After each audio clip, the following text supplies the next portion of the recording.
You better.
A GM to YouTube. The Slayer blog is here. The blessed Slayer blog. We have waited many, many moons for the blessed Slayer blog. Everyone was wondering where it was, and it is here.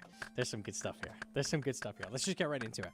So this time we're revisiting that dedicated Slayer QL banner from our RuneFest roadmap. Yes, we were waiting for it from RuneFest. Yes. Once you get to grips with Slayer, you'll unlock access to great training methods, lucrative loot tables, and exclusive bosses. But if you've ever introduced a friend to this iconic skill, you'll know that actually understanding it is half the battle. Today's changes fix some long-standing issues with Slayer. We're giving you more flexibility when setting up your tasks and more time to actually slay things instead of scheming up ways to scam Turiel. Turiel mentioned in a blog in current year before GTA 5. That's crazy. Turiel mentioned in a blog before GTA 6. Real. Ever since Cristelia arrived, players have been begging for a wilderness-specific block list. Who can blame them? It's laborious, time-consuming, expensive to rejig your block list every time you want to dabble in Wilderness Slayer and then swap back to regular Slayer afterwards. Been unable to deliver this in the past because it's proved too technically challenging. Now we have technology. We want to go bigger. Give every Slayer Master their very own block list. Every Slayer Master. You won't need to unset and reset your blocks as you progress. You'll be able to optimize your block list to achieve different goals. A Turiel block list that gets rid of nuisance tasks while you're boosting points. A Duradel block list set up for the best XP per hour. A Neve list for maximum Inferno tasks. The world's your oysters. Won't this mean you're throwing points away? No, as of this update, different Slayer Masters will have different prices for blocks. So Turiel, you want to get that Turiel block list unlocked.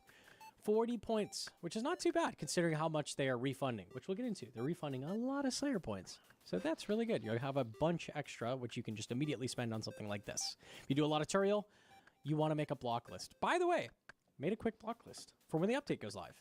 We've got banshees, bears, dogs, dwarves, lizards, skeletons, and wolves. And you're actually going to start doing cow fights, which is really weird. Like normally you block cow fights as a whole, but you will block it on your main master when you do Turiel skipping. And then you will actually do the cow fight task. The Desert Amulet 4 takes you right to the cave. It's it's super quick when it's a small amount of cow fights.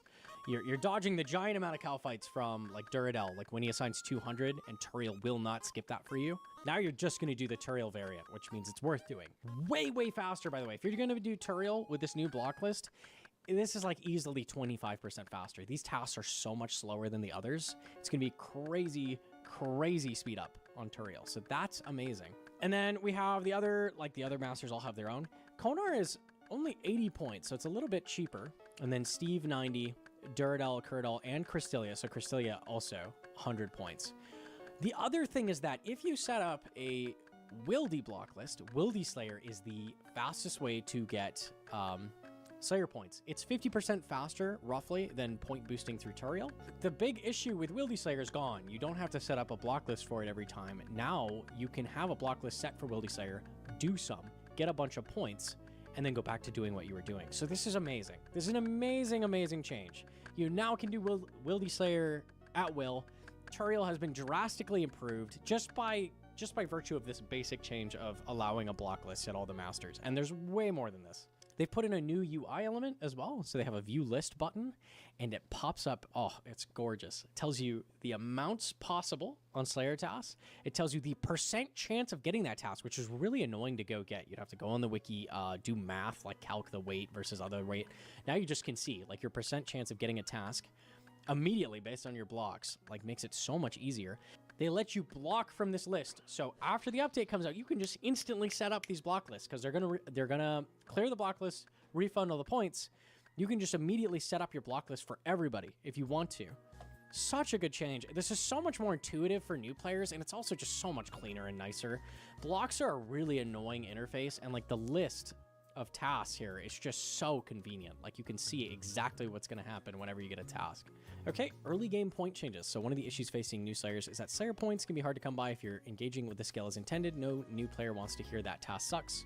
What you should do is 49 Turiel tasks killing rats and birds, then a Konar task, and do that again 5 times, and then you can start playing. We've counteracted this by giving Maskana and Vanaka a little nudge. Slayer points aren't exactly a precious resource. Effectively, they're just upping these guys' Slayer points. So now Maskana is 6 points, and Vanaka is 8 points. This is still not going to be worth doing. Like, you're not going to want to do these. But for the people who are new, like they're starting Slayer, they're doing Slayer for the first time, and they're getting an introduction to the skill, they're not getting screwed quite as hard by these early Slayer Masters. That's really nice. That's a good change. Unlock point costs. So outside of skipping and block tasks, you've also got the option. This is scary, I just decided. Maybe I don't want to play this. Guys, this is Treasure Tiger. This is a horror game about gambling. Let's get into it.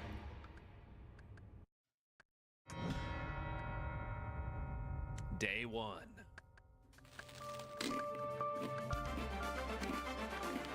Oh yeah, it's loud. The Parliamentary Inquiry Commission into betting apps is once again debating after leaked documents suggest lies between the influencers and illegal gambling sites. Investigators say millions of reels have passed through fake accounts, with reports that some influencers are being paid to promote these apps to their followers. Despite the controversy, the apps remain wildly popular, with Treasure Tiger being the most notorious. Some users even claim to make thousands of rees overnight. The commissioner's final report is expected later this week. Will, I'm gonna skip watching this and watch on YouTube later. You're up and coming, and this is very entertaining. Thank you so much. Hey, you. Hey, babe. How are things back home? Nothing new. Wait, my alerts. And how's your trip? We have the last presentation tomorrow, so I should be home the day after. That's good. We'll be able to celebrate Valentine's Day after all. Whoa. Hopefully you can get me flowers this time. Oh! I'll do you one better. What about a resort? Wait, so I'm like a stay-at-home guy and my wife is out? I have no idea. Or I have an idea. What are you gonna do? I'll let you know if it works. Don't touch our emergency funds or I'll gut you. Yeah, gotta go. Okay, honey, take care. You too, love you. Love you too, bye. Uh-oh. Aw, my beautiful dog. Let's give this a shot. Oh! We're getting into online gambling. I could use a little bit of funds. She won't even notice. Objective, earn some money. Oh, this game's gonna be really scary, I think. Wait, I really don't like this. Raise phone, spin the slots. I have $120. We just won 800 bucks.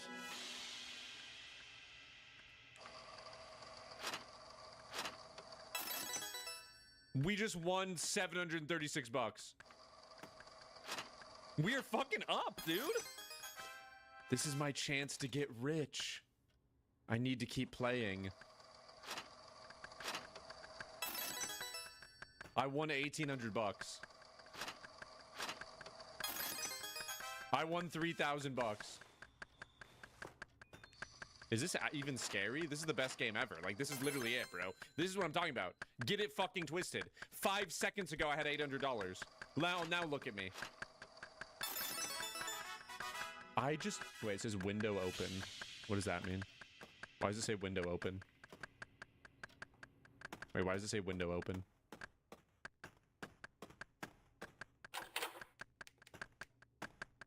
What does it mean? Why did it say window open?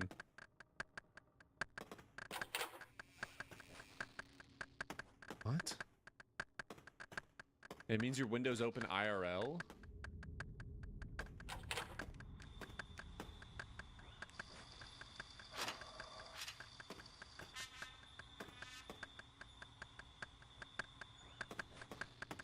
I'm so confused. How does this game work? Does anyone know? That window's open.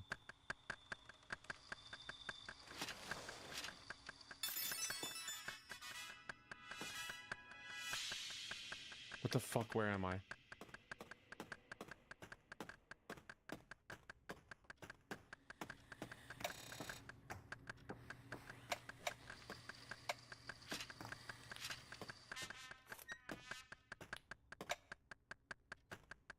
I'm so scared. Like, what is happening, bro? Oh.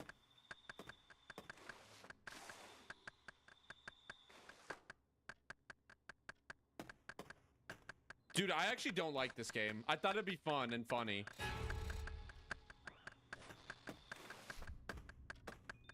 It's Will 7. Just keep spinning the slots, Hey, bro. Will, I took your advice and bet it all on red.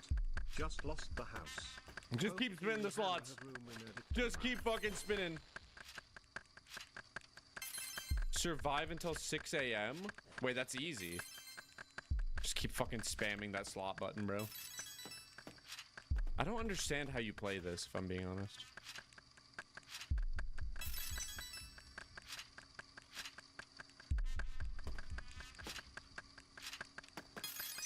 Did it just say window open? Oh, it did.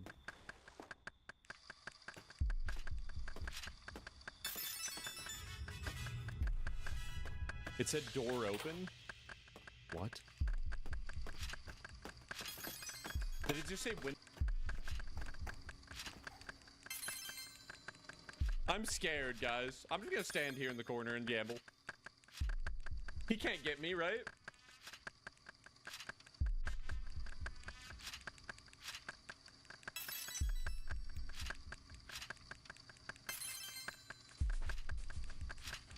Gambler in the corner. Well, I'm so scared. Me too, man. I don't like this game. I don't like this game. This game is scary.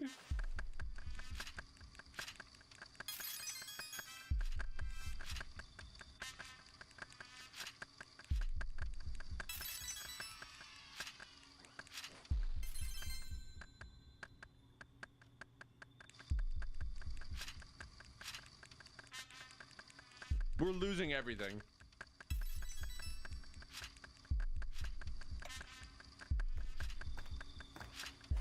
Bro, please turn the power on. There you go.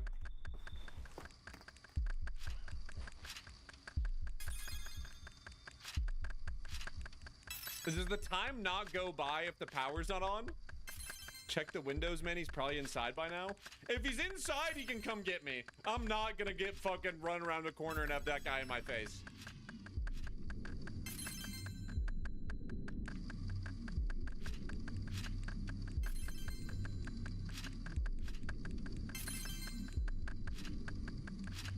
I think I'm the ghoul in the corner.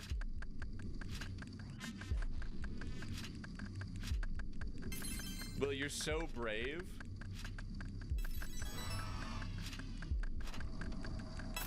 Bro, I'm up massively, though. I got 20 grand.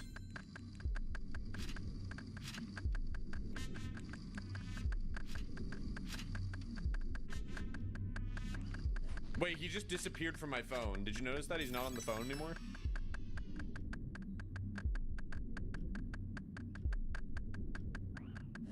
Did you notice that? We just won 40K.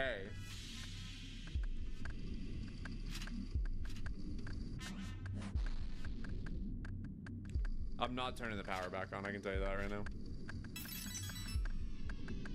Is this you whenever Hannah's out of town? Dude, I fucking love gambling. Wait, I got a free coupon? Let's go. Use it.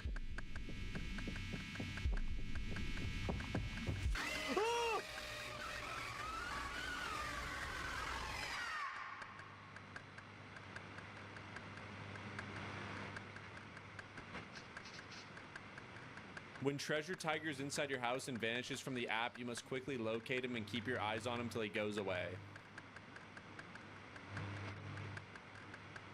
Yo, we shouldn't have used the free coupon. All right, I got it. We got this. How the fuck do you die on day one? Can we just be fucking real for a second? Who the fuck dies on day one? You gotta be such a shitter coward. You know what I mean? Give me a fucking break. Why do I feel like this is scarier than the last game? I don't know why. It just freaks me out. Will's father, thank you for the 21 months. System failed, thank you for the 9 months. Oh, my shoulder. You hammed that up too much? Too obvious, bro? Which thing was too obvious?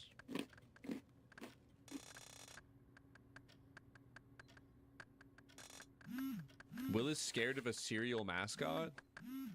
Well, I kind of was expecting him to kill me, but I didn't know what the kill me would look like. Dude, we already went through the dialogue. Okay, this is why you can't die on day one, is you have to go through the entire intro of the game again. It's pretty embarrassing. Yo, you guys remember that guy back there said I was on the up and up? Or I was up and coming? That was so sick. That was so nice of him. I'm gonna be riding that high for a few days, you know? No one's ever said that to me. Most people just say I'm a comer. They never say I'm up. You know what I mean?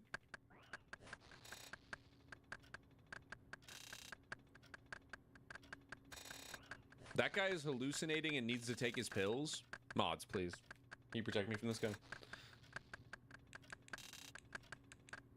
Okay, so we know he's coming after me if the scary face is on my phone. Is that right? Or, I mean, it seems like it. That makes me feel a little better. If he leaves your phone. Downloading Treasure Tiger, baby. God, I wish Treasure Tiger was real. Let me tell you something. Shit would be so fucking epic. Okay, let's go open every fucking door in the house, shall we? Like, I just want to open every fucking door and close every window. Because, like, how the fuck am I supposed to know? Oh, this is a vibe, dude. Just imagine just sitting in this chair, having a couple drinks, and just, like, gambling the night away, man. Just, like, book on the slots. Can you fucking imagine? I'm getting chills just thinking about it. Let's just fucking spam this shit, bro. Does it say, like, door open, window open? Like, how do I know if he's here? Oh.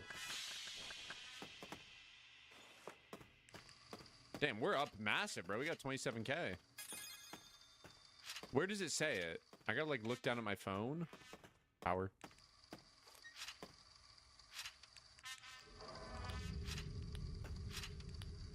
Okay, so he's in my house. Somewhere. Well, how do I know where he is, though? Oh.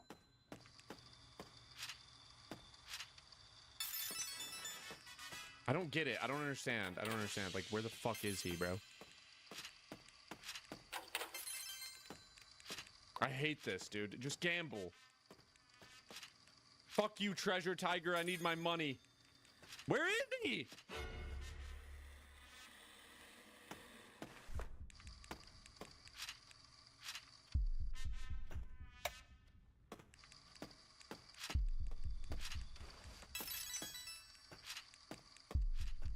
Just keep fucking gambling, baby. 16 thou. It's Will 7. Somebody link the gambling helpline number. No. The gambling helpline. You can help yourself out of this fucking stream, brother. I'm making billions. It says we are damn broke on this fucking letter. We're so damn broke. The cruise we...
Okay, I think my loot bag is full now.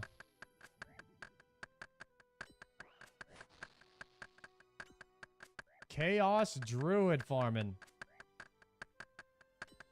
This would be faster if we had a Dragon Simi.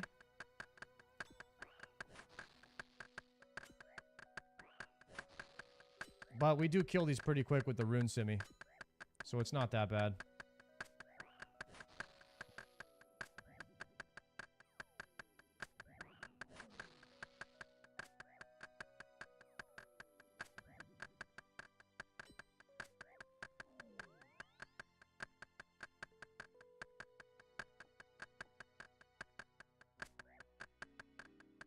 Best moneymaker in 2002 was farming these Chaos Druids, huh? We're all the way back in time right now. Did you ever get Fire Cape? Yeah, I'm just not wearing it right now. Just didn't feel like flexing. I didn't want to make Savix feel bad, you know, because he doesn't have his yet. So I got mine in the bank. Just on some humble type shit. Yeah, that's basically what's going on right now.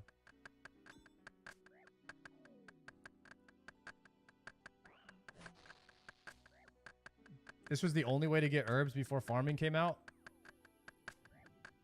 I seem to remember that. Yeah, there was... I don't remember farming. Like, there's a lot of skills I don't remember. Like, when... I think I played RuneScape 1 back in the day, so a lot of this stuff wasn't in the game. We definitely didn't have Hunter. Construction wasn't out yet.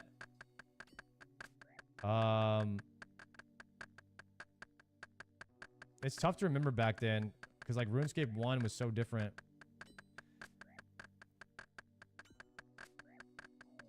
Didn't have Slayer either. I think we had more of the basics. Actually, all four of these weren't in the game yet. Yeah, I guess it's all the ones at the end, now that I think about it. All these ones at the very end. They weren't in the game.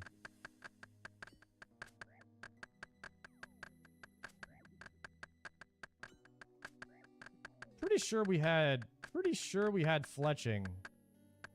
I could be wrong though.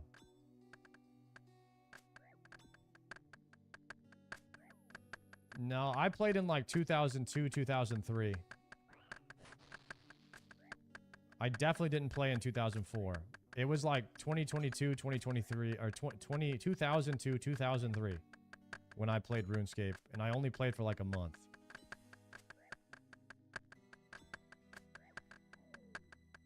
Because I did not play RuneScape in high school. I started high school in 2004. That's how old I am. I was a freshman in high school in 2004. So I played RuneScape 1, guys. I played the original.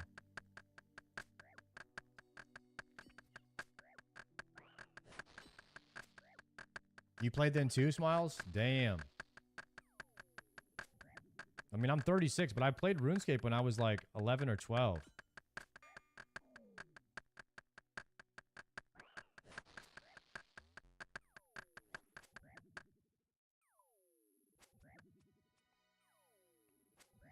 I was in middle school, yeah. I was in middle school when I played.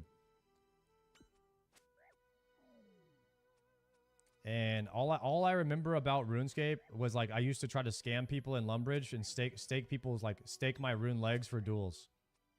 And I'd go there with like my full inventory and I'd wear like monk robes and try to duel people, and then I'd swap to full rune plate when the duel started. That's all I ever did. That was my favorite thing. And then I tried to make I would only PvP in like level 1 wilderness, and we would try to just like, I guess right above Varrock. Right above Varrock was the spot where everybody PK'd at in level 1 wildy. And you just go there and try to find people to team up with, and like the whole wilderness was all multi PvP back then. I don't think there was ever solo combat zones or anything like there is now. But like you just tried to find people to team up with, and then you try to like gank up on people. Be like, yo, you want to gank this guy right here? Me and you. Yo, let's go. Let's go. Me and you. We're going to gank DDS 423. Ready? 3, 2, 1, go. And then you go there and that guy would attack you and you'd be like, you piece of shit. Why the F did you attack me, you piece of... And like, he like turned on you.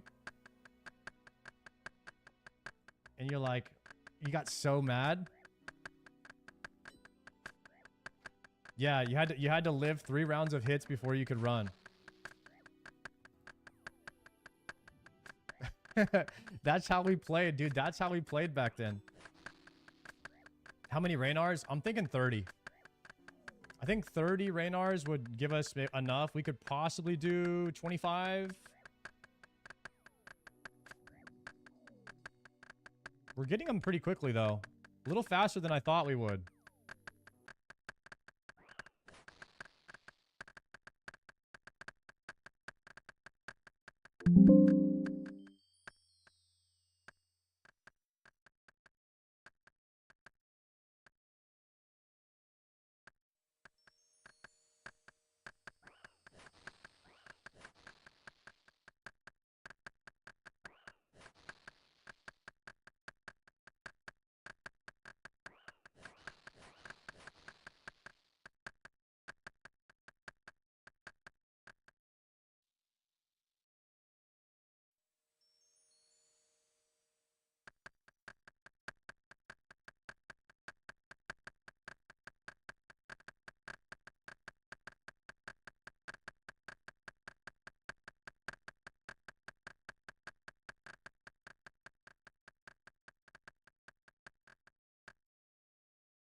So, I've been playing RuneScape for about a week now, and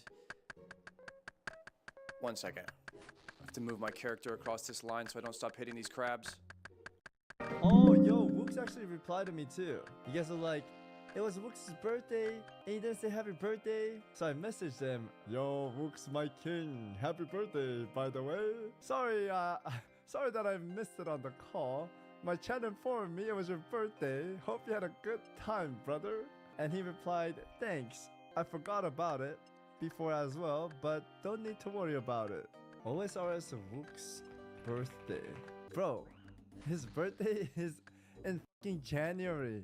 You guys lied to me, man. That's not even his birthday, bro. And this guy is playing along and accepting his birthday. Okay, guys.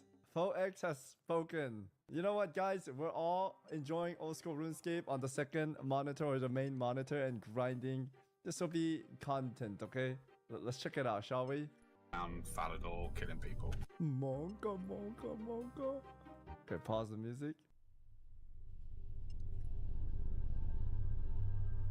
RS Will Miss It presents. Events like the Falador massacre in 2006 will forever be a part of RuneScape history. The ticket came in, it said someone's running around Falador killing people. The Falador massacre is one of the most well-known events to have ever happened in RuneScape. Bro, there's open world PvP, people are getting killed outside your house. This is Duriel 3-1. One of the most extreme versions of both of these was the Falador massacre. In a way, this video doesn't need an introduction. The 6th of June 2006, the Falador Massacre. One of the most infamous glitches in RuneScape history. The day that the most popular free MMO in the world saw players cut down in cities, in places they had always thought were safe. The official documentary, the official history book, its own space on Wikipedia, even being canonized in the lore and having official in-game events to commemorate the 10-year anniversary. People have talked about and referenced the massacre extensively. Oh my god, everyone's Heck, you've probably already watched a mini documentary about it before. So what else is there to say on what is probably the most documented event in RuneScape's long history? What can I tell you that countless of YouTube videos and player interviews haven't already? Well, I never make a video unless I can tell you something new on the topic. And after months of collaborating with Jagex themselves, getting the inside scoop, and diving through every other piece of media made about the massacre, we're finally ready to give you the whole story. Time to buckle up and bank your items, because it's time to unravel the 16 years of history that have piled up since the events of the Falador Massacre. Okay, I mean the intro's fucking fantastic. Great composure right now. Cinema music.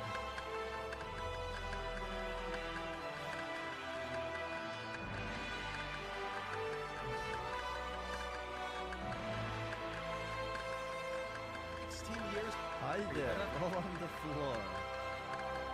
Wow. Is this OS3? This graphic's different. Chapter 1. Ah, good music.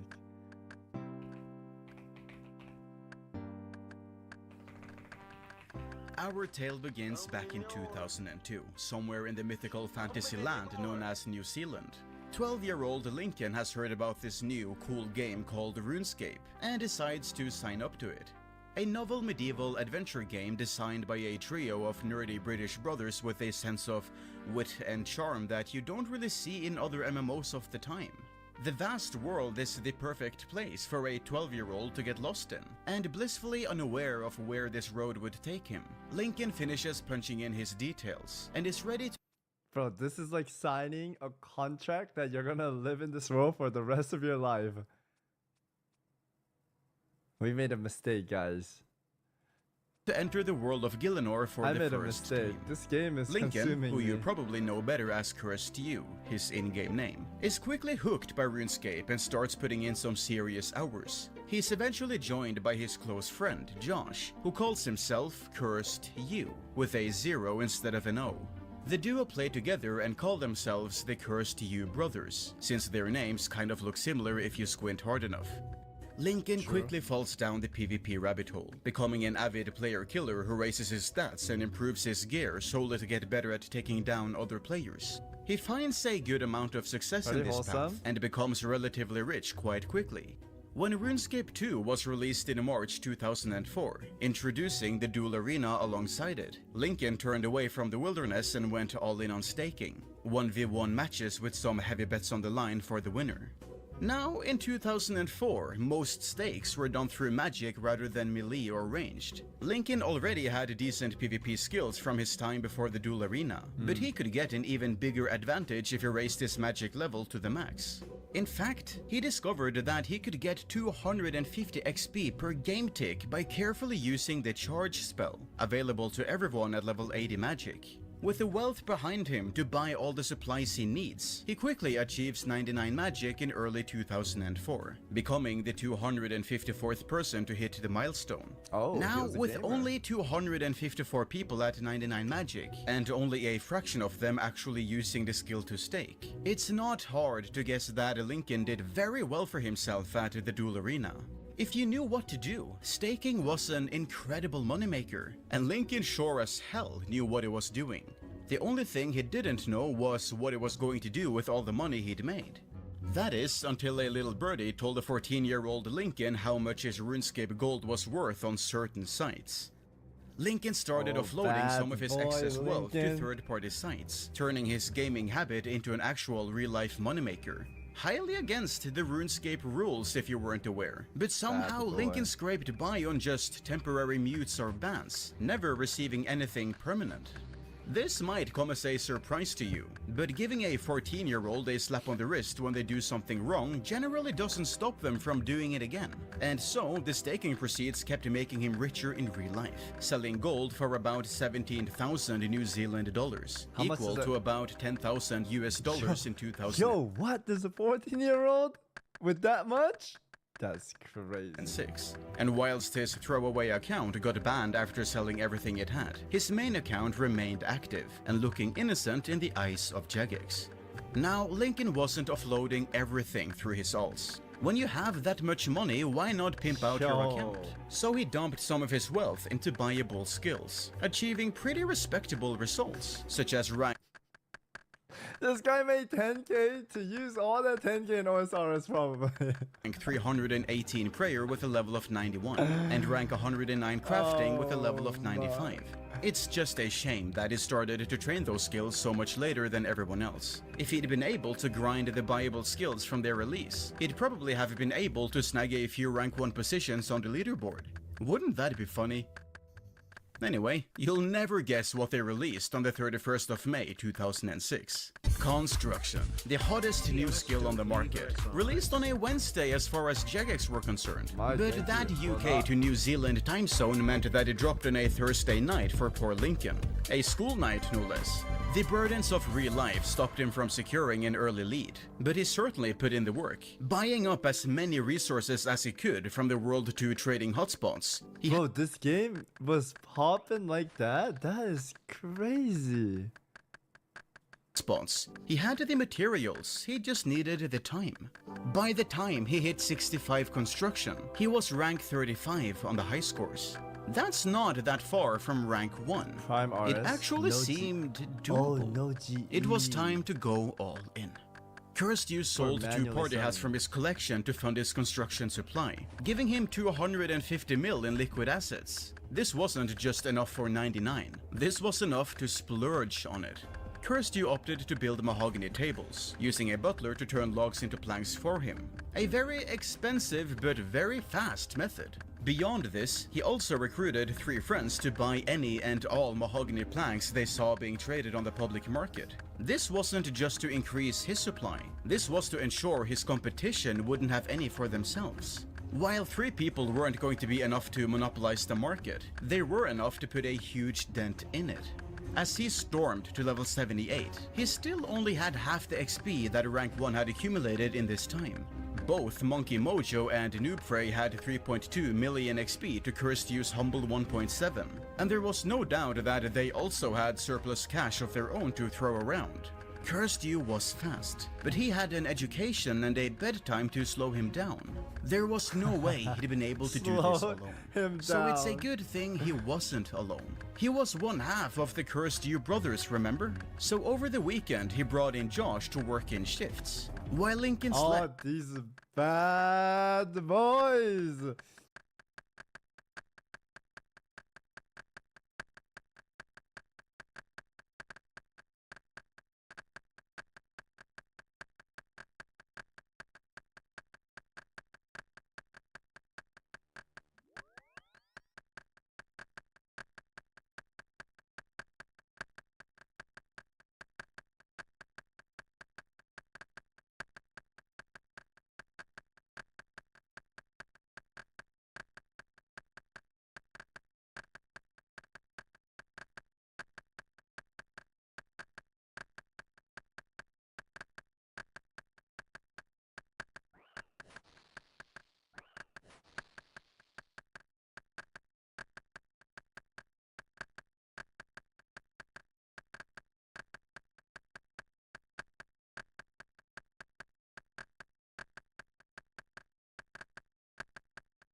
Bro, what is this Walter White shit? They have like 2 slaves. Jesse, we need to cook. They're Josh taking would keep care. playing, Oh my keeping the grind going until Lincoln Bad awoke the next boys. morning and took over again.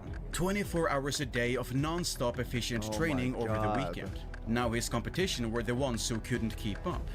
As he reached level 88, Cursed You hit rank 1 on the high scores for the first time. The end was in sight. He just had to keep the momentum going.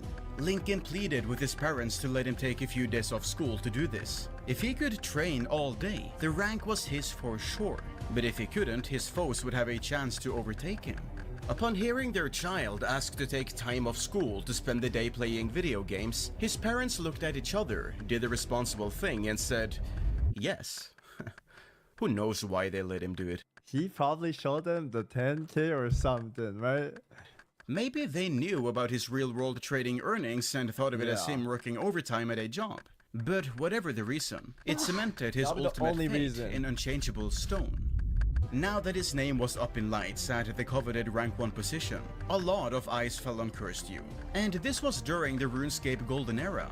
Who was this kid who came out of nowhere? How did they overthrow the competition so quickly? Can I see his house?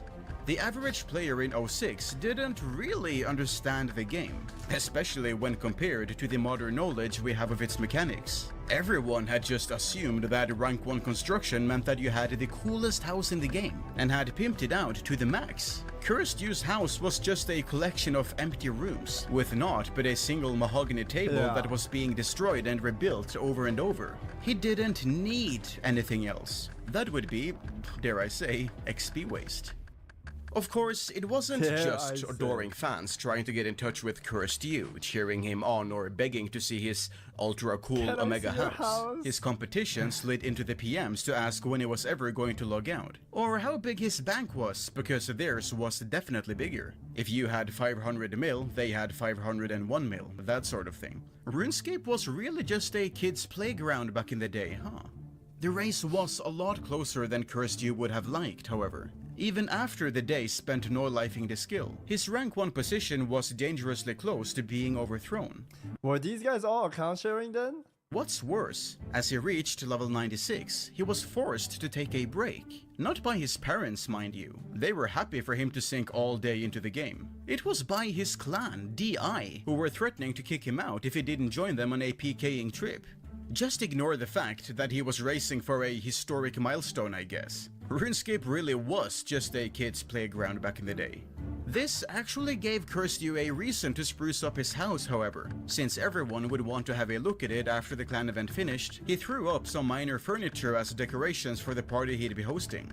This didn't last long, however, since he really needed to get back to training, and he forcibly kicked out all the PKers from his house party. Sometimes foreshadowing is relatively obvious. This PKing trip could quite easily have cost him the race. But once again, fate intervened, and he not only kept his rank 1 position, he finally gave himself a buffer. By level 98, he was 1.2 million XP ahead of rank 2, and him being the first to 99 was basically a given. With his future achievement locked in, he wasted no time preparing to celebrate. Since you can't invite people to your house in building mode, CursedU decided to make flat packs to get the last few drops of XP with his friends and clanmates around. With a few planks and a couple clicks, CursedU became the only person in RuneScape with 99 construction, to a small and intimate audience that didn't overwhelm his computer in the slightest. Sometimes foreshadowing is... With his achievement immortalized in screenshots, CursedU opened the house to the masses of people who had been requesting a private tour of the residence for days. Calls to action were posted on all the popular fan sites and official forums, telling people to subscribe to Will Miss It and to hit the bell to be notified of all future uploads. Or, as he put it, feel free to drop by right now. I'm on World 111 with chat on. Remington, by the way. That name. Chapter 2. Okay, so I'm curious what this is gonna get itself into.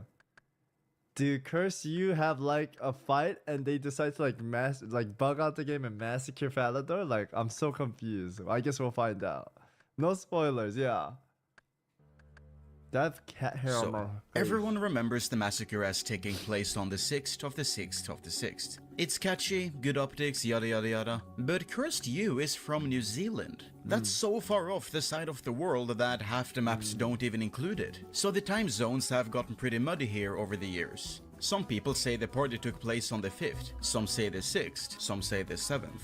The uploader of the original Falador Massacre video claims the party was held at 7 PM Australian time, which would be about 10 AM in the UK.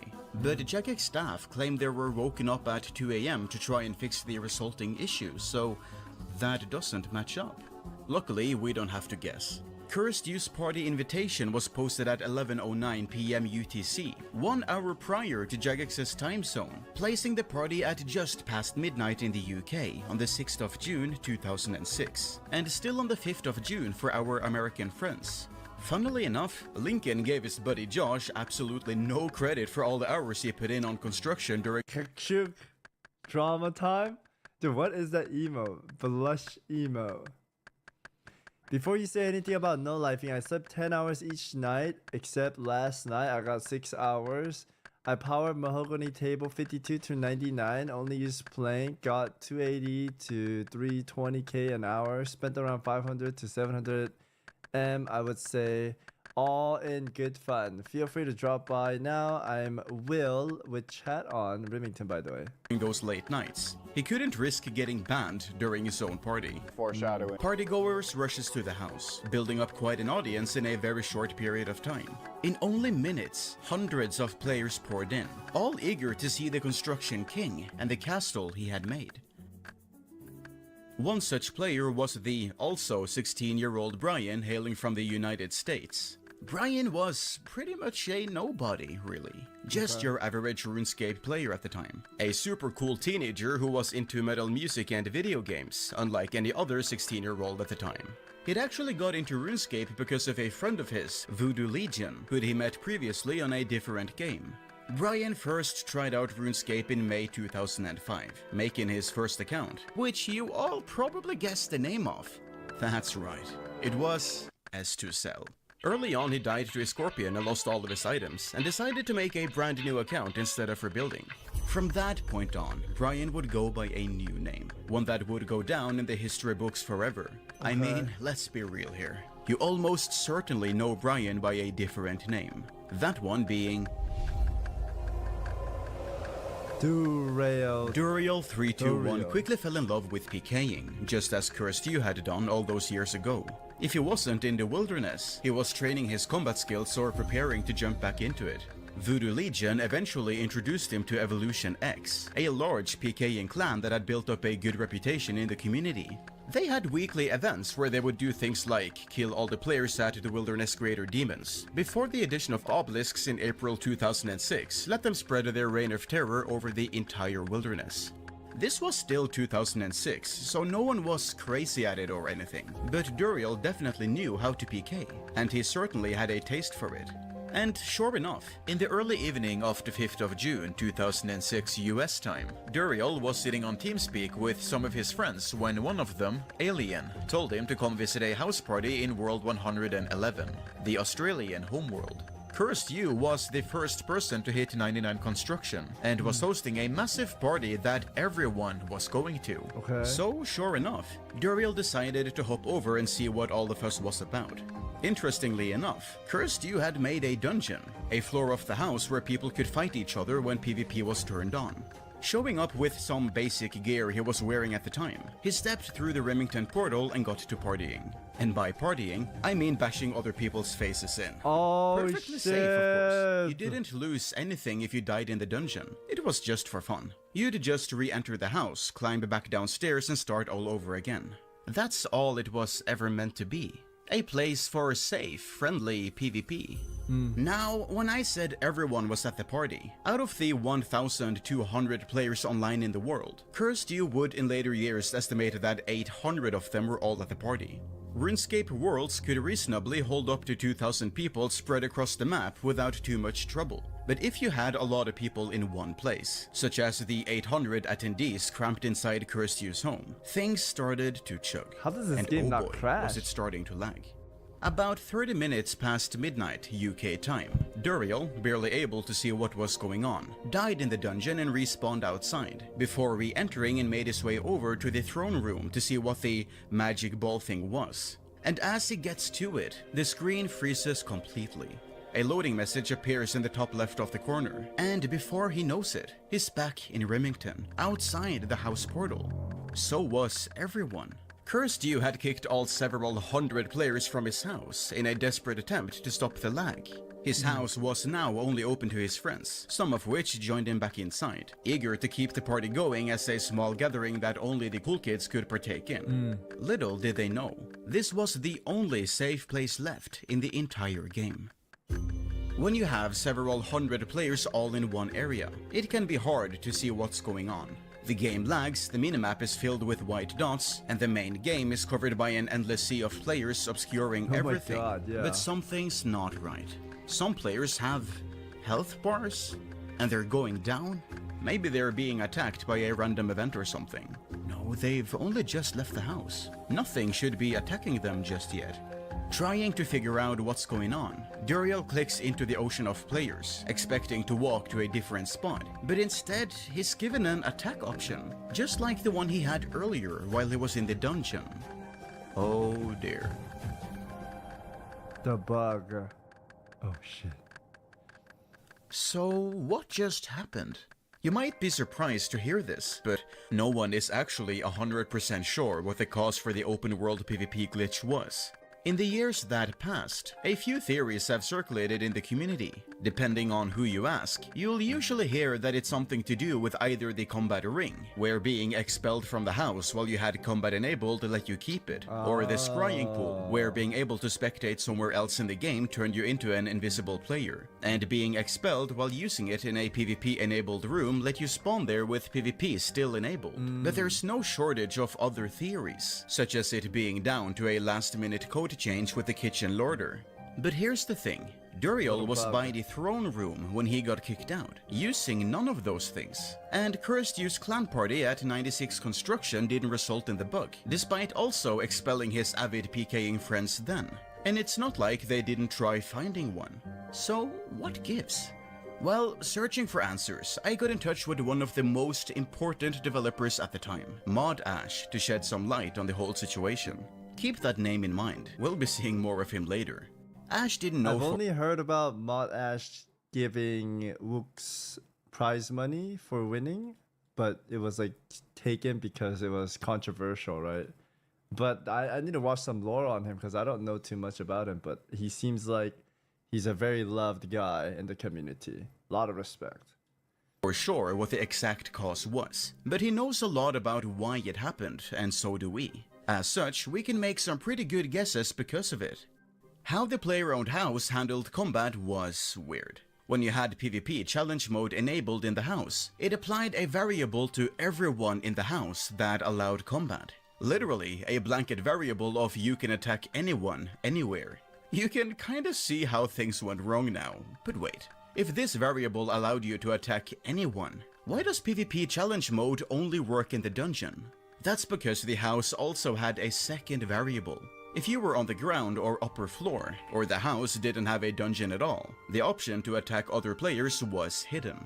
A hacky solution, sure, but if you wanted to make a PvP mode that only applied in the dungeon, it definitely worked. You just had to make sure that these variables were wiped whenever you left the house. Using the portal, teleporting, logging out, the developer of the skill, Mod John A, thought of all possible ways you could leave the house, and made sure this variable was reset when you did any of them. But clearly, something was missed. Knowing what we know now, there's a good chance that this missed check has to do with a piece of high-level furniture, the Greater Magic Cage.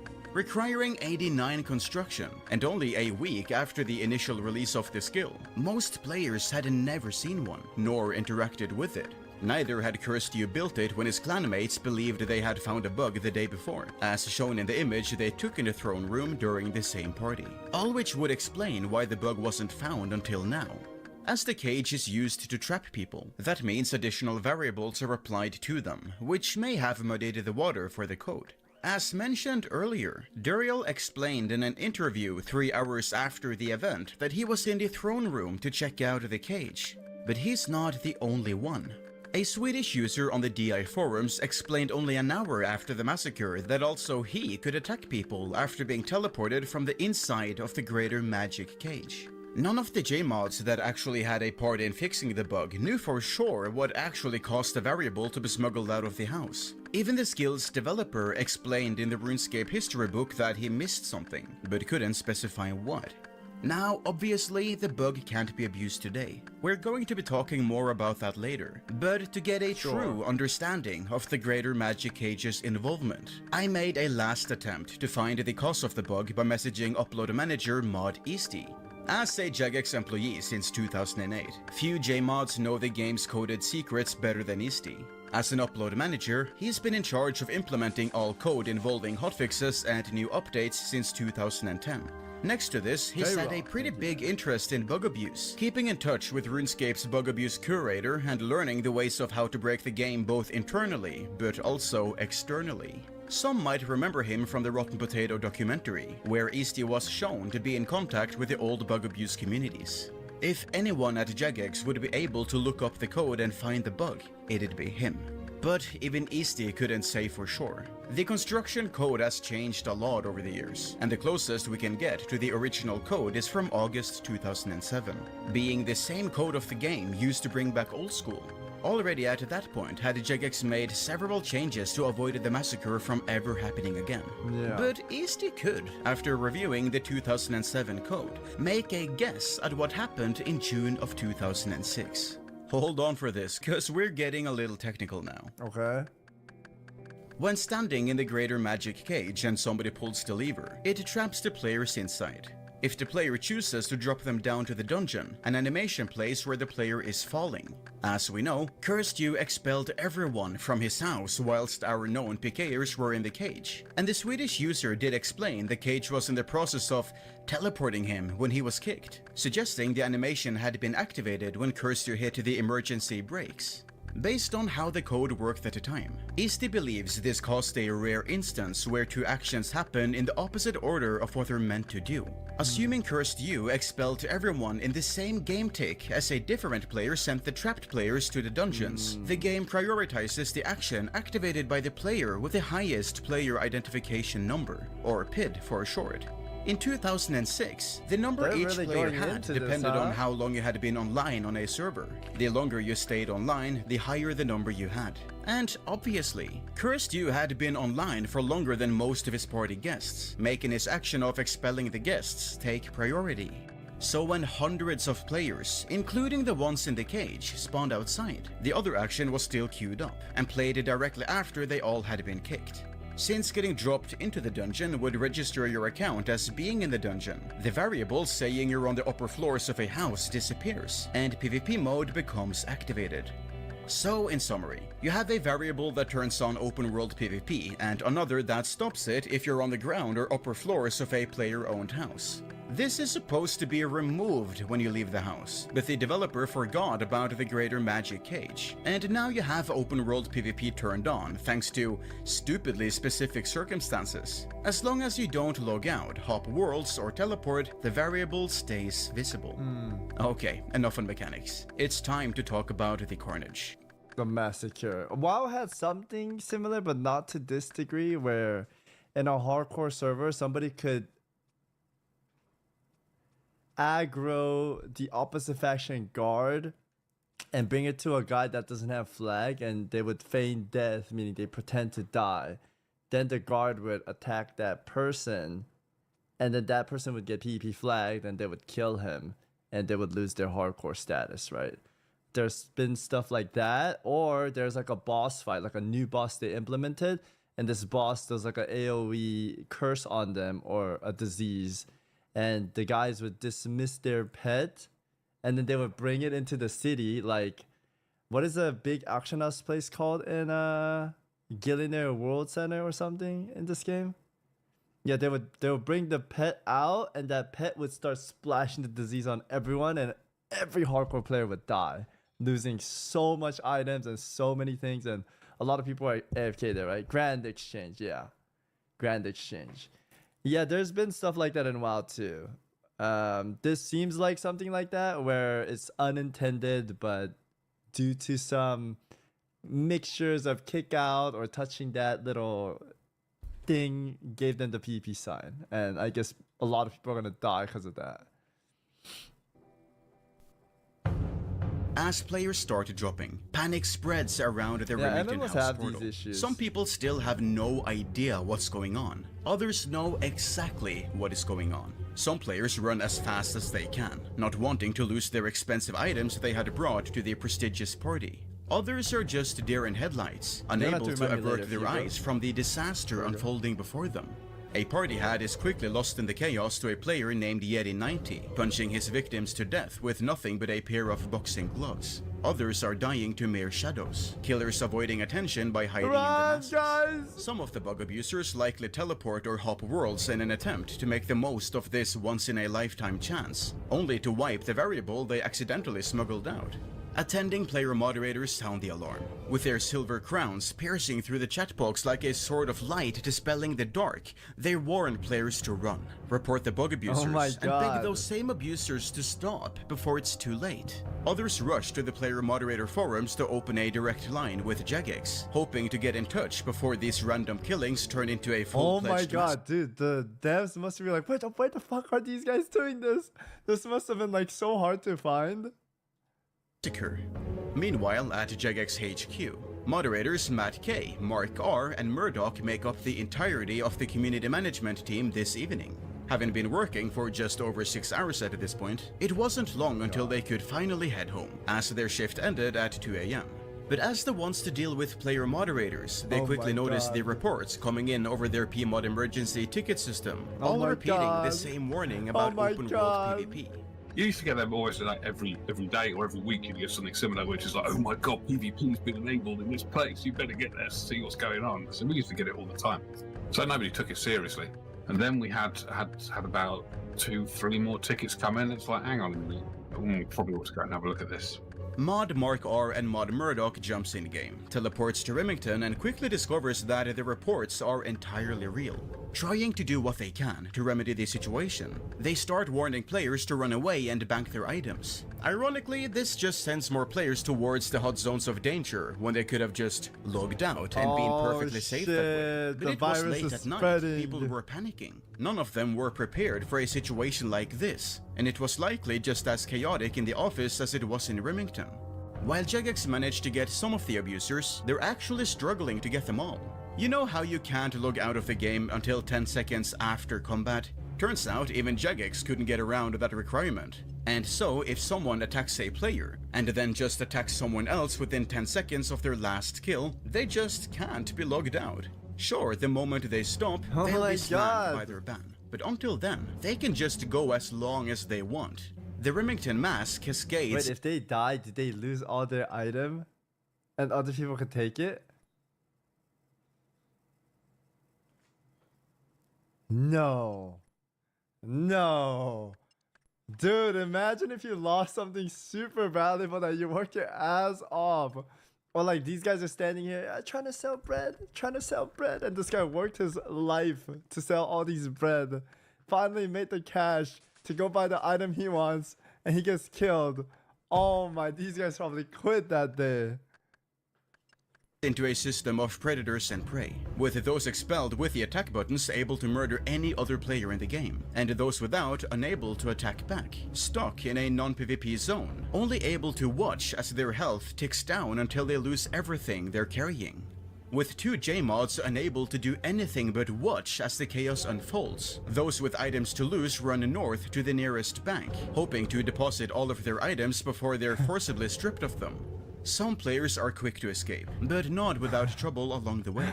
One of the bug abusers, Jonathan 0, follows the crowd north to attack players attempting to get to safety. No, these freaks, guys. Oh my god. Dude, if I was in a PvP clan, I would have loved this though, right? He gets no kills, and attempts his luck against an unsuspecting player doing a farm run. Inside Cursed You's house, however, the Construction King and his friends are completely unaware of the chaos they're just having a party. Outside. They're just chilling and enjoying the afterglow of their friend's achievement. However, a lot of the reports flooding in from the P-mods are name-dropping him and his party, so a scrambling staff team decided to lock his account just in case he's somehow enabling the bug. We've got somebody in game who is causing a bug to be abused. The only way to get him to stop it is to get everybody out of his house. So we banned him. In order to stop it then and there, that's the only option you got. You can ban them or let them carry on. It's like, well, you ban them, kicks everybody from the house, and doesn't let them back in again. So Cursed You is issued a ban. He is forcibly disconnected from the game, and his house immediately closes, with all of his friends forced outside into the masses. Oh shit. People are dying, P-mods are shouting, and even a couple J-mods are there trying to save the day. To call it a reality check is the understatement of the century. Cursed You is informed about the chaos over TeamSpeak. Grass on 99, by the way. Let's ban this guy. Dude, that's crazy. And does a cheeky little bit of ban evasion by hopping onto his real-world trading mule account, Hidden P-Hat, to check out the situation for himself. Duriel321, still in Remington, has spent the past minutes observing rather than abusing the bug. Though we know he attacked somebody in the town and discovered the variable still applied to him, it's likely he paused once the J-mods showed up. They clearly didn't know about him just yet, otherwise Duriel would have been just another ban in the Remington carnage. But Brian had always been a PKer. It's the whole reason he played the game, and he'd be given the ability to attack anyone, anywhere. There was no way he was ever going to resist taking the plunge. Oh my god. His TeamSpeak friends, who were fully up to date on what was going on from the perspective of Duriel himself, all encouraged him to keep going. But they had to be smart about it, and laid a plan to do as much damage as possible. He splits off from the crowd, also making his way north towards the nearest bank. But he's not here to deposit his valuables, he's here to bring them out. While running with the fleeing masses, he tells one of his TeamSpeak companions, P6 EMX60, to wait by the Falador Bank so he can accept some items in a trade. By this time, Johnny Hizzle 0 had also made his way to the Falador East Bank, still attacking players in the area. After finally getting a kill, he is attacked by a different player who also has... You know what's crazy? I'm watching this and thinking about like in my history class, I'm learning about like the Black Plague or like these wars, and this is like internet history. This about this game right here. This is like a big event that happened. Like this is insane, bro. I guess this is the life we live now. Like we hear internet game stories and their histories, but it's interesting because where you have like this internet culture in this game, right? And this game's massive. The PvP variable still apply. Yeah, and people go like, RuneScape... do you remember the Validar Massacre? Oh my god, yeah, back in 2006, I remember. Now I'm 59 years old. Dude, like this is crazy. Go 1, who is much better geared to fight. Jonah teleports off to escape, simultaneously ending his minutes of attention in the spotlight. As Duriel arrives in the back, RuneScape Go 1 pledges to protect the bystanding players from future killers. Little does he realize, the largest predator of them all is just a few squares away, getting ready to seize the moment all of his days in PvP had been building towards. While most players were still attacking random players in Remington, Duriel and his encouraging friends were ready to abuse the bug to its fullest potential. He knew the consequences. He knew he wouldn't make it out of this unpunished, but he knew this was his chance to go down in history as a legend. He heads out of the bank and enters a trade with his waiting friend. What items did he trade, you ask? Well, we're not sure. There's no way to know what was in his inventory. It's a pretty safe bet to assume that Duriel was offloading some of his most valuable items, fully expecting an incoming ban for his upcoming actions. But with both of them ending the trade with a thanks, it was time to make history. Brian and his TeamSpeak friends had laid an evil plan. While players had started to reach Falador to bank their items, no one had reached the neighboring towns. So, taking a leisurely stroll, Duriel made his way to the once named Ghost Town. If he'd tried to teleport with an Amulet of Glory, he'd have lost his PvP variable, something he didn't know about but avoided by sheer luck. If he'd tried to world hop in This is so evil, but at the same time, if we're 12-year-old and we had the PvP gear, I feel like we would do the same. Go in there and blast people. I wonder if there were any heroes, like guilds that would protect the citizens and kill people who are harassing the city. I wonder if there was any of those. Do you think there was any of those guys? Those guys are the legends. Not these guys. These are the harassers. These are like the predators, guys. Type 1. If you lived in this era, guys. Or not lived. Played the game and you were a part of this, I guess. You liars! This many people? Okay, maybe not. Maybe not. Some of you guys have like 2,000 days played. Holy shit, wait, there's actually so many. I was there. Really? Really? You guys are all there. You guys are all there, huh? Okay, shit, I believe you guys. I believe you guys, alright? An attempt to tear down the busy hotspots of World 2, he would have also lost the variable. There were many opportunities during the night where Duriel could have easily come to an early end, and he just happened to avoid them all. And so, Duriel arrived in Edgeville with a rogue variable still primed. The unsuspecting players in Edgeville thought nothing of it. People go there all the time after all. No one could have expected that this was going to be a ghost town once more.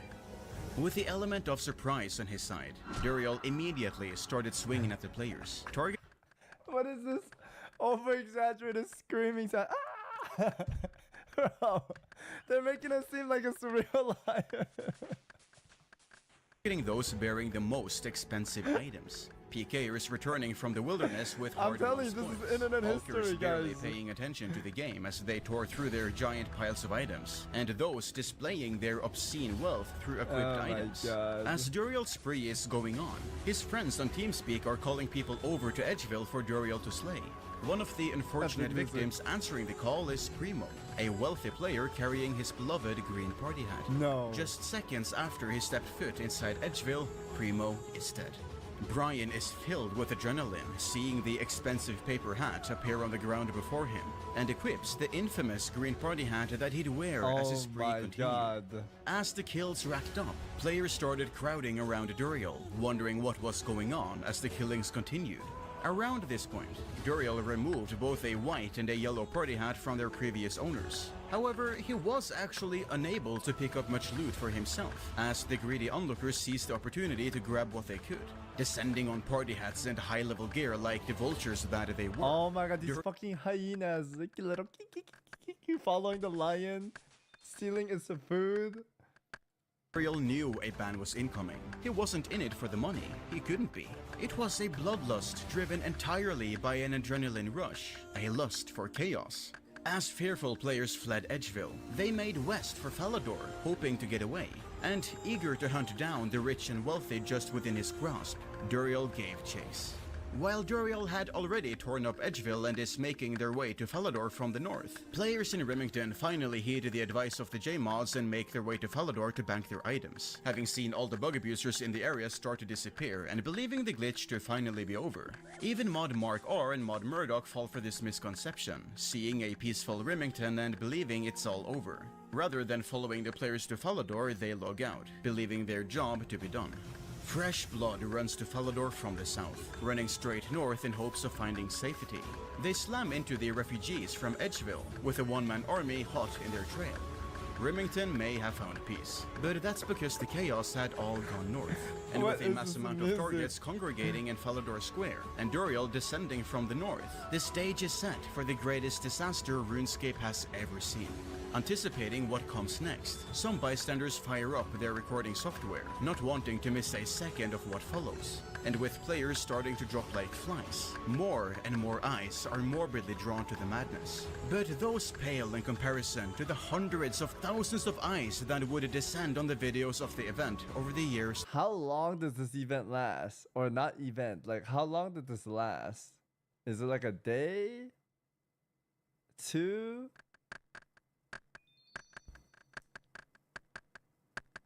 $30 minutes, couple hours. Oh, they make it seem like it went for hours, bro. I was like, where are the mods? Get these players out. Holy moly, man. To come. Some of the most infamous RuneScape footage that has ever been uploaded to YouTube.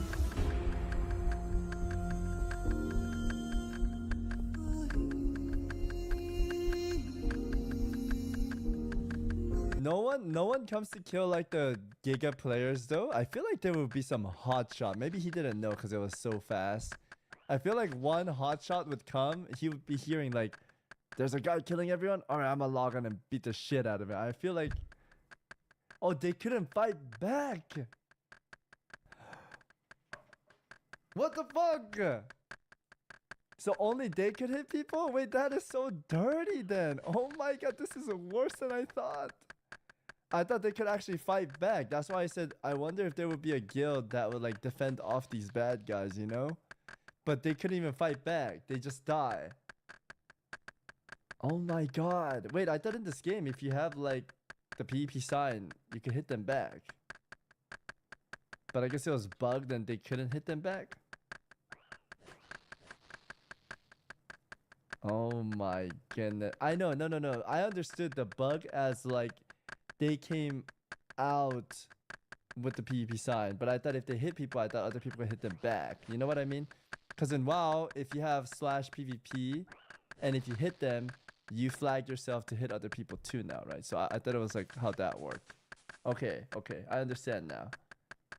So they can't even fight this guy back. Goodness.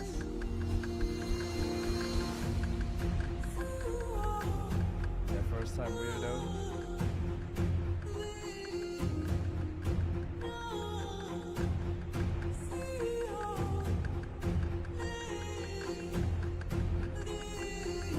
What is this music?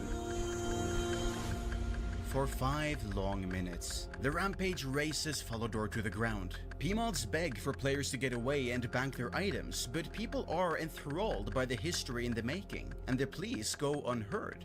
Friends message friends to come and see, and as word spreads around the game, more and more people descend on Falador to watch the bloodshed for themselves.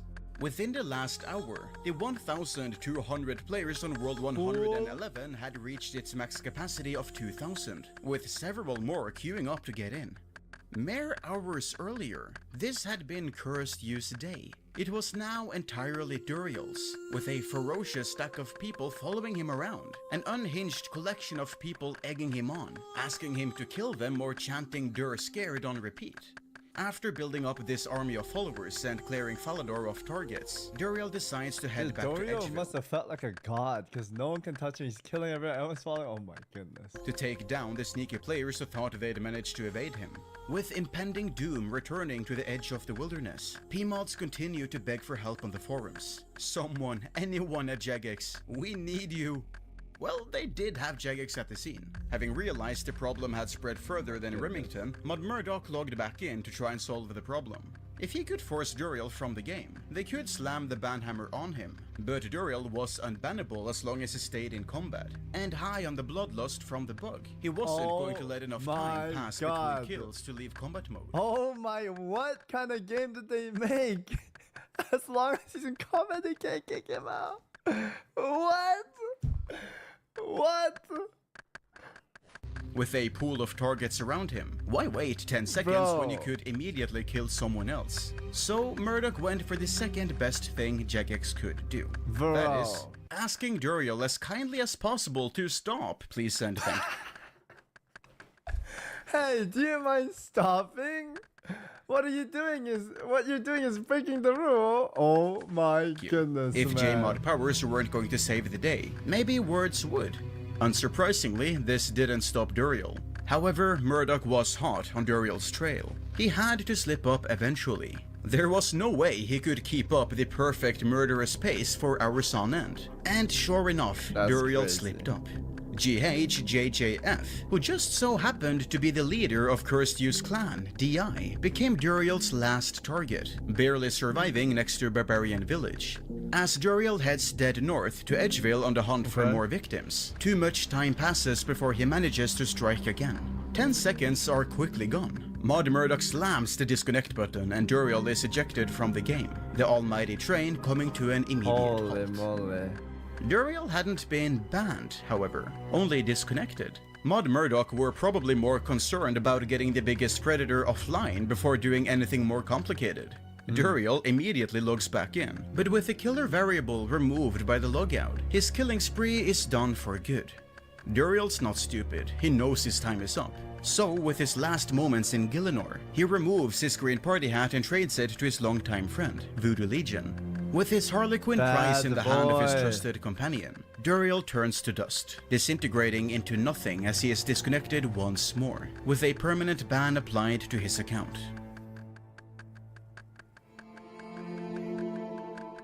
After about an hour of stress, fear and death, the infamous massacre had seemingly come to an end.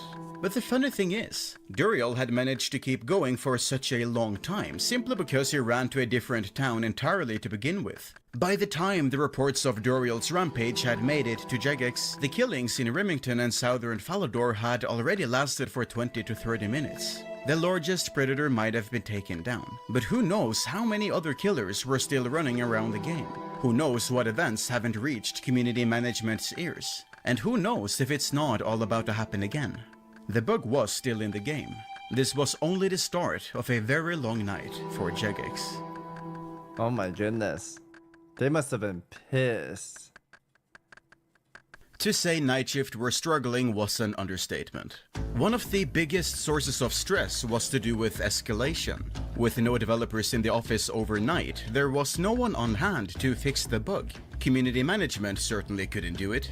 Do they hope for the best, cross their fingers that the bug doesn't become widespread with more offenders appearing and let it get fixed in the morning? Or do they nip it in the bud here and now? Well, by the time the British clocks got closer to 2 AM and the end of their shift, the call was finally made. They needed backup. Just 2 weeks prior, Andrew Gower had been the only person in the system who had permission to add hotfixes to address issues like this. But by sheer coincidence, Andrew had recently delegated this responsibility to a different employee, System Administrator Mod Slake. Slake had seized the opportunity with both hands and openly admitted that he would be more than willing to come in the moment an emergency needed him. Anyway, faced with his first emergency, Slake immediately called Andrew Gower in the middle of the night. Okay, that's a little mean to the guy. Slake was definitely up to the task and willing to do his part in stopping the problem, but while he had the permissions to deploy a hotfix, he didn't really have the technical know-how to confidently stop the glitch without breaking anything else in the process. He needed a developer's insight. Stirred at 2 a.m., a tired Andrew Gower was bombarded with information about what had been happening in the game. Unprecedented problems, open world PvP, players dying in the streets. They needed someone at the office to come over and fix it immediately. Andrew, annoyed to be stirred by the very person he appointed to avoid this sort of thing, told them to deal with it themselves and gave them the number of the only other developer who had agreed to do emergency callouts. The man, the myth, the legend. Mod Ash. The call began with, "Hi, is that Ash? Right, yeah, we understand you said you'd be willing to do some emergency call-out work. We've decided to go ahead with that plan. Frankly, I didn't actually know who it was. Didn't recognise the voice." Ash, not recognizing the voice, was confused by the call, but agreed to come in regardless. Slake raced to Ash's house, picked up the developer, and beelined to the office. With the right mind on the task, they quickly W guys, they took like the honorable night's work. The emergency. These are like honorable thing to do, you know? What was behind the bug. While they weren't sure how the PvP status had been smuggled out of the house, they knew it was the rogue variable that had caused the massacre. It was a bug that had existed since the release of Construction, but no one had known about it until this perfect storm. With the variable identified, it was easy to make a hotfix. Ash's hacky middle-of-the-night solution was to temporarily disable PvP in the entire game, meaning nobody could attack each other inside any POH or the wilderness until it was turned back on. He also thought to make the game just stop reading the house PvP variable completely, effectively disabling it for any players who still had it active.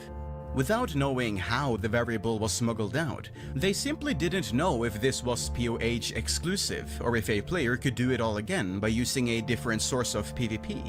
With that done, they could fix it more elegantly in the morning. Ash just needed to make a quick check that there weren't any glaring problems in his code to ensure that it wouldn't cause it. This is like big bro.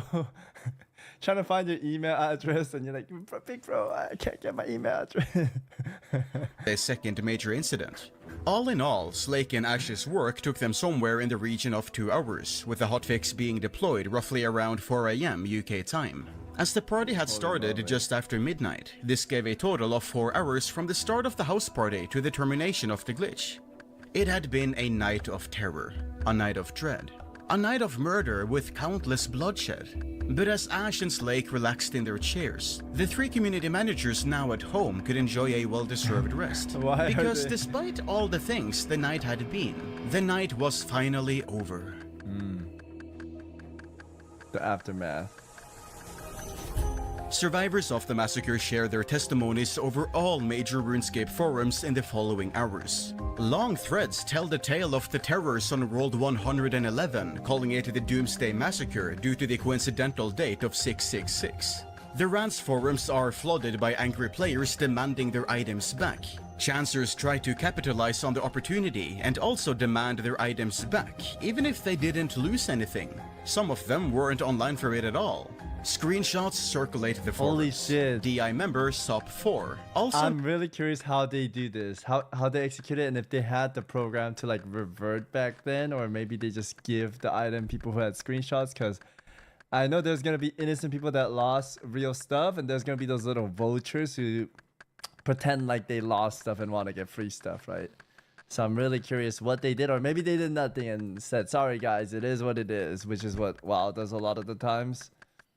Known as HCIM I, uploads his footage of the event to YouTube just hours after it ended. Although YouTube was still fresh at this point, so most people preferred to share the file's download link on RapidShare instead. Duriel himself replied to posts on RuneScape community, in later years known as the Zybes forums, explaining some of his perspective of the entire event. His appearance on such a popular forum made it rather easy for people to get in touch with him.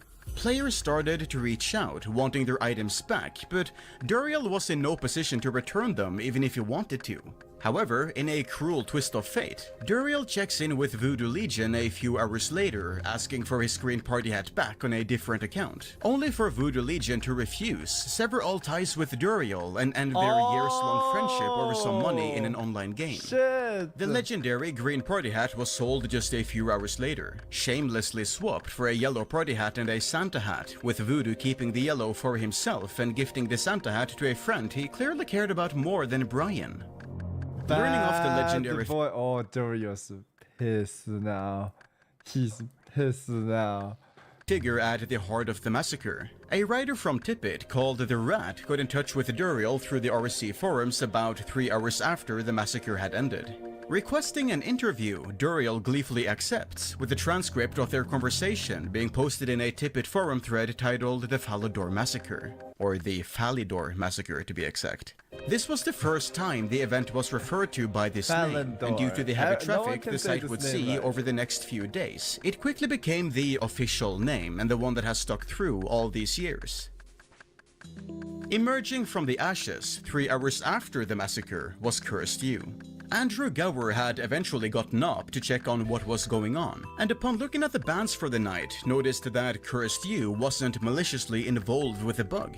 There was no reason to keep him banned, so they left their— Bro, poor Cursed You. He grinded his ass off with his friend to get banned, and he's like, I'm in the north. I'm in the north. Their law-abiding construction king back in to continue his RuneScape adventures. This didn't sit right with some of the staff, who despite agreeing that he had nothing to do with the bug, could see a range of alt accounts in Cursed You's possession with suspicious activity in the real-world trading market, but nothing enough to issue a ban, placing his account under surveillance going forward. The bug hadn't been properly fixed yet, mind you, but it was now close to the start of the workday in the UK, and all hands were on deck once more. It's an odd morning for the staff, as they're met by the garbage fire that started blazing overnight. God. The community outrage is at an all-time high. A horrific glitch is being held back by a patchwork fix, and they all slept through one of the most significant events in RuneScape history. With Jagex being made up mostly of young developers and fresh faces in the industry, it's an unusual and exciting day for them. They've never seen anything like this before. Regardless, they get to work on properly fixing the bug. Andrew Gower, upset that such an event happened in the first place, admonishes his team for not partaking in safer coding practices. During this conversation, he realizes that the in-house programming language, RuneScript, doesn't really have an easy way to check if a player is in a specific location or not. Sure, there are some hacky ways around it, but it leads to stuff like the 2 separate variables for house PvP, which led to the bug anyway. So Andrew just goes away and quickly codes up an entirely new system for the game to fix this. With the new code, it's now possible to check what instance a player is in alongside what coordinates they're standing on. And so the team ensures that all variables which enable PvP also check that the player is standing in the intended place. Wilderness PvP only works in the wilderness. House PvP only works in a house. You get the picture. Even if you smuggled these variables out somewhere, they wouldn't do anything since you weren't in the correct place. There would never be a disaster of this type or scale ever again.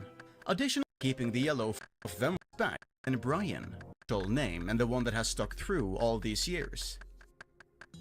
Emerging from the ashes 3 hours after the massacre was Cursed You. Andrew Gower had eventually gotten up to check on what was going on, and upon looking at the bans for the night, noticed that Cursed You wasn't maliciously involved with the bug. There was no reason to keep him banned, so they left their— Bro, poor Cursed You. He grinded his ass off with his friend to get banned, and he's like, I'm in the north. I'm in the north. Their law-abiding construction king back in to continue his RuneScape adventures. This didn't sit right with some of the staff, who despite agreeing that he had nothing to do with the bug, could see a range of alt accounts in Cursed You's possession with suspicious activity in the real-world trading market, but nothing enough to issue a ban, placing his account under surveillance going forward. The bug hadn't been properly fixed yet, mind you, but it was now close to the start of the workday in the UK, and all hands were on deck once more. It's an odd morning for the staff, as they're met by the garbage fire that started blazing overnight. The community outrage is at an all-time high. A horrific glitch is being held back by a patchwork fix, and they all slept through one of the most significant events in RuneScape history. With Jagex being made up mostly of young developers and fresh faces in the industry, it's an unusual and exciting day for them. They've never seen anything like this before. Regardless, they get to work on properly fixing the bug. Andrew Gower, upset that such an event happened in the first place, admonishes his team for not partaking in safer coding practices. During this conversation, he realizes that the in-house programming language, RUNESCAPE, doesn't really have an easy way to check if a player is in a specific location or not. Sure, there are some hacky ways around it, but it leads to stuff like the 2 separate variables for house PvP, which led to the bug anyway. So Andrew just goes away and quickly codes up an entirely new system for the game to fix this. With the new code, it's now possible to check what instance a player is in alongside what coordinates they're standing on. And so the team ensures that all variables which enable PvP also check that the player is standing in the intended place. Wilderness PvP only works in the wilderness. House PvP only works in a house. You get the picture. Even if you smuggled these variables out somewhere, they wouldn't do anything since you weren't in the correct place. There would never be a disaster of this type or scale ever again. Additional fixes have been made over the years to ensure bugs of similar nature truly cannot happen.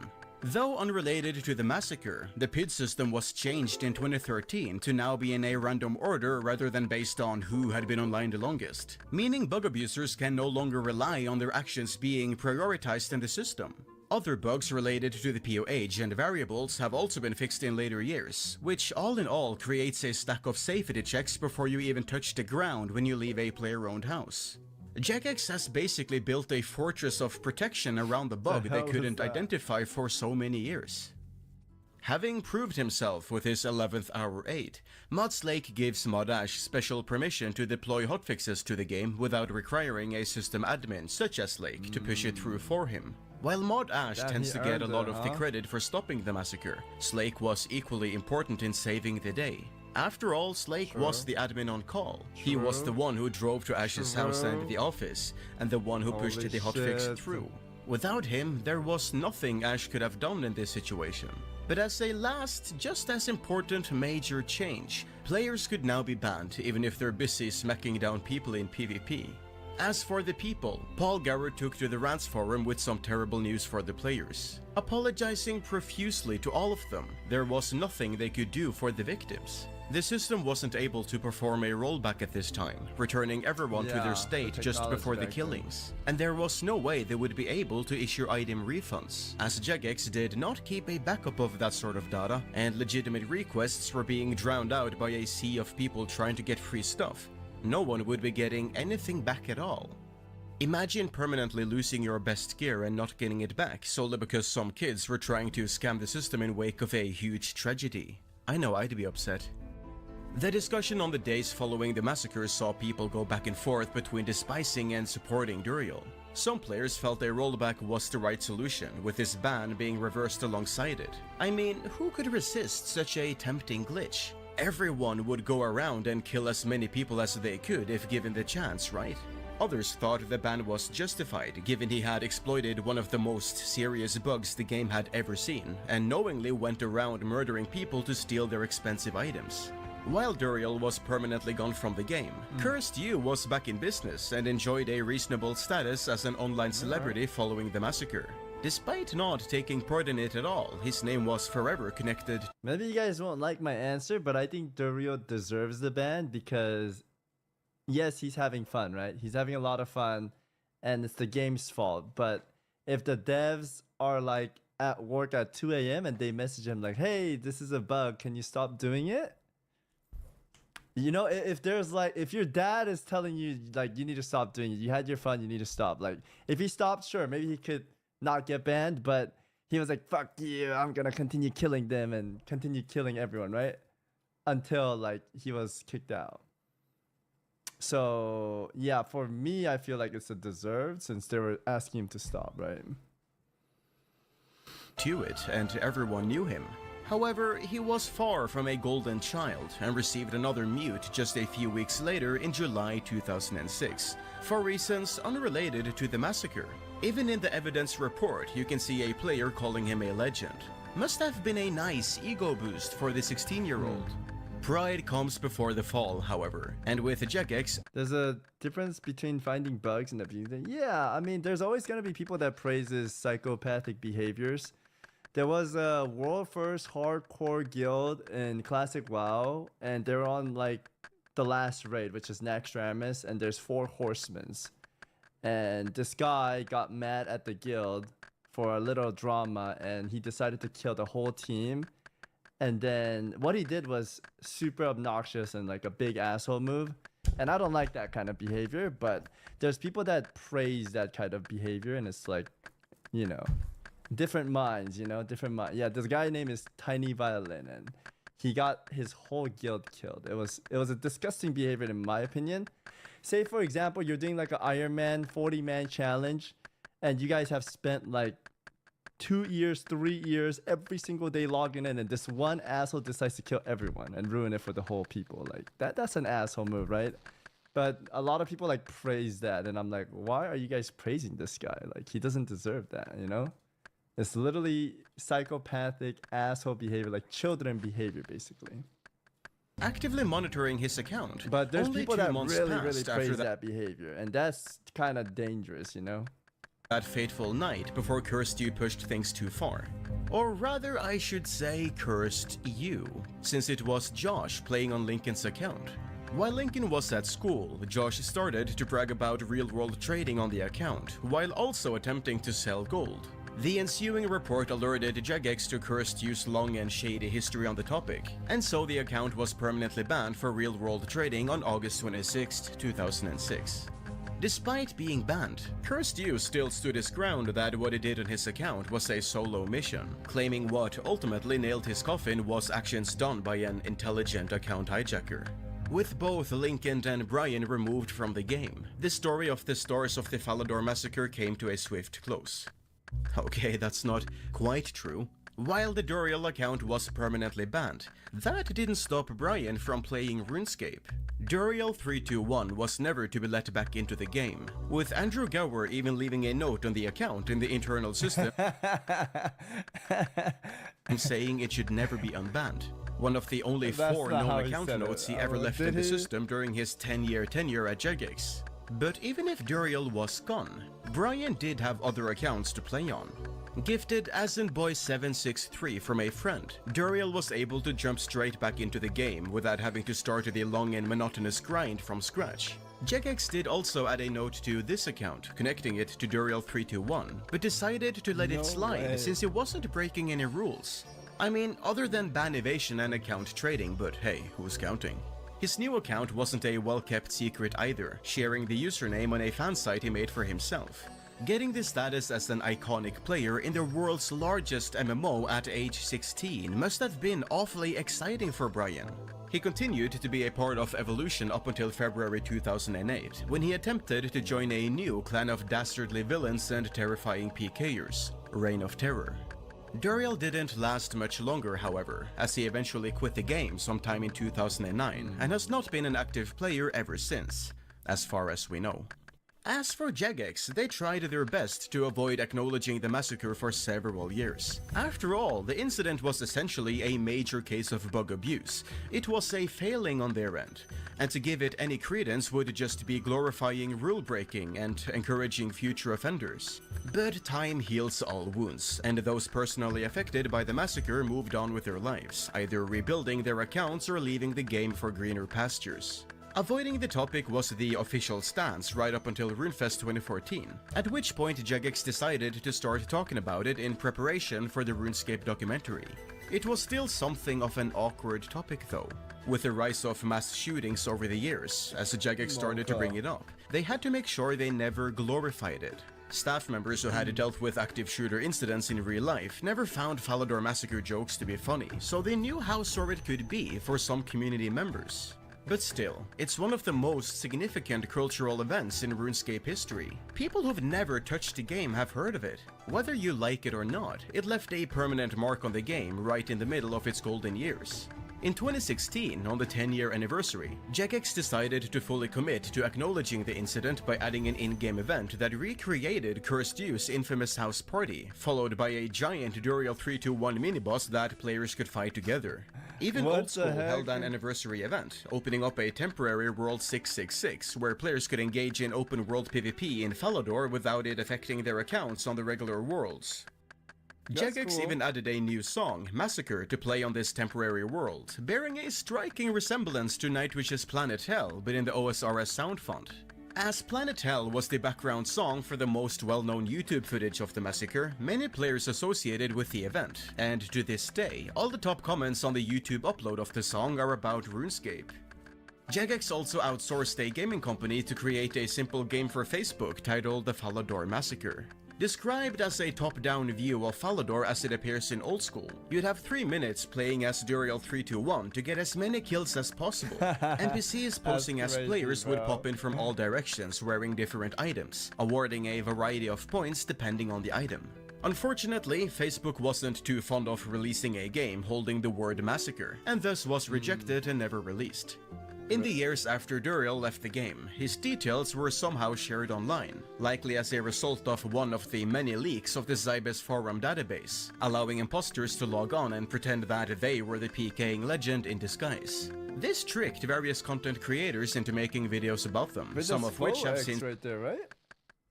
This guy was playing WoW as well.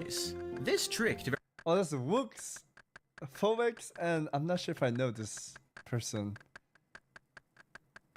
various content creators into making videos.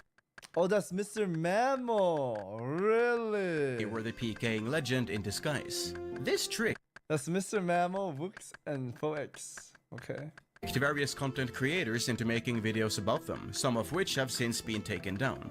Many streamers have also claimed that they were actually Duriel 3-2-1 returning to the game, but these were all fakers trying to use the name to boost their audience. Cursed You also eventually returned from the land of the dead, sneaking back into RuneScape under the inconspicuous name Cursed You. See, 2 S's, it's totally a different guy. I bet the second S stands for secret.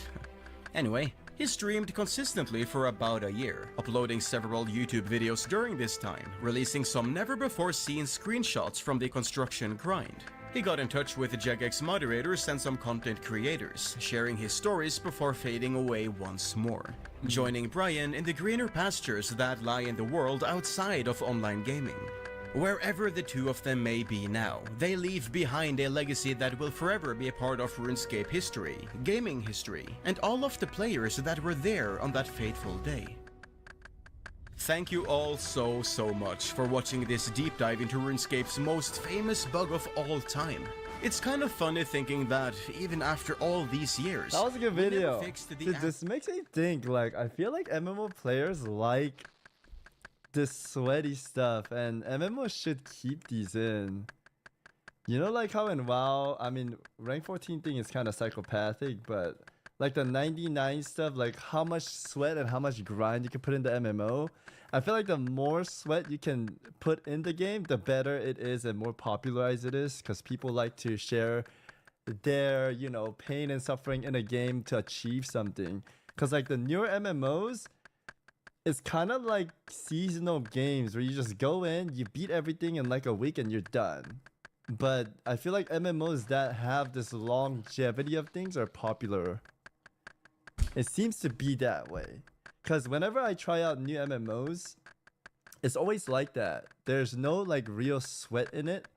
You just do like a mini grind and then you're kind of done. But you have to do it right. The old school RuneScape, the leveling system, this makes it super rewarding. Yeah, we're on to something, man. Riot Games MMO, take notes, man. Play old school RuneScape, take notes. Also, speaking about like when we were saying we should award Andrew or something like that, I'll share the video as well, guys. That was a fantastic video. I'm curious, did OSRS ever win like a MMO award? Because the last one was what, like FF and Lost Ark, or I don't know if it was Lost Ark, but maybe WoW. I don't think so, bro. Should we like push for one? OSRS is a MMO, right? It won in my heart. OSRS don't care. Well, I care. I feel like it's important. Do you know why? I know you guys say you don't care, some of you guys, but I think it's important because people should know that this game is good. Because I would have never known if I didn't try it. I just thought it was like a funny browser game. But if they win the award, people will be like, oh, what is OSRS? Maybe I should try it out. And then they try it. Kind of like all the WoW players right now trying it out. And they're like, oh my god, this game is fun, right? And I don't want like a non-fun MMO to win an award, right? There's been many times where I won't name drop, but I had fun in this MMO, but this MMO like kept winning after Blizzard had an incident. Blizzard had like this Shadowlands scandal with like the sexual stuff, and they never started winning any award. And then after that, like this other MMO kept winning award, and I was like, that game's fun, but I don't think they should be winning every time. And I feel like, bro, maybe we should try to push the OSRS to win. You know what I mean, guys? It's a fun game. Savage, would you say the closest thing to Faladin Massacre in WoW would be the corrupted Yeah, I was talking about that a little bit. There's been a few incidents in WoW where there's been a lot of kills and whatnot. I think people have microconception about OSRS that they think they do about One Piece. It seems like entirely too much time or content. One Piece! Yeah, One Piece is like 1,000 episodes, right? Jad who? What is this clip? Sardako loves Savix, okay? It's the fact that these are all relative, that killing Jad and getting your fire cape can still be important to one player, while another one is struggling with something completely different. That Yeah, this guy struggles with like pretty much everything. It's just like how... I don't understand. Wait, what? Why am I in this video saying I'm struggling? Guys, I'm farming. Excuse me? I am absolutely farming Scurious, guys. What are you talking about? I killed him back to back yesterday. Not even dropping a single sweat. I'm killing. I have every single achievement in Scurious. Excuse me? Guys, what is happening? Bosses. Scurious. Guys, 5 out of 5. Excuse me? And it's the fact that these are all relative, that killing Jad and getting your fire cape can still be important to one player, while another one is struggling with something completely different. That Yeah, this guy struggles with like pretty much everything. It's just like how... I don't understand like why he's just struggling so hard with just every boss. You know, I feel bad for this guy, but like maybe he'll get it one day. You know, he's trying. He's a WoW player, like he's just trying to figure it out. Like he's used to keybinds and stuff, you know, the whole clicking thing. He just can't figure it out. But it's fine, you know. That's like everybody's journey is their... It gives 5K. Guys, what are we talking about? Look at this loser. Look at this loser. Sir Savix! Savix, you bitch! What is this loser talking about? This guy can't even win a fight. Bitch! I'm getting freaking... This guy's running like a pussy. Why can't I attack him? And he's trying to say what's up? Guys, what is going on? What is going on, Savix? Yeah, you tell me. You bitch! You're freaking sniping me! Unbelievable, dude. Yeah, he's trying to melee me, dude. Go back to WoW, noob. I let him know these WoW noobs, guys. They need to go back to their own game. We gotta. Never mind. Actually, I'm just kidding. I was gonna say we gotta go harass him so he leaves, but no, we don't do that. Go back to WoW, noob. What level are you? 81? Jesus, bro. Savix. What is this clown talking about? What is this clown talking about, guys? Goodness gracious. Mr. Document Andy over there, huh? Yeah, crazy. Crazy hearing it from him, guys.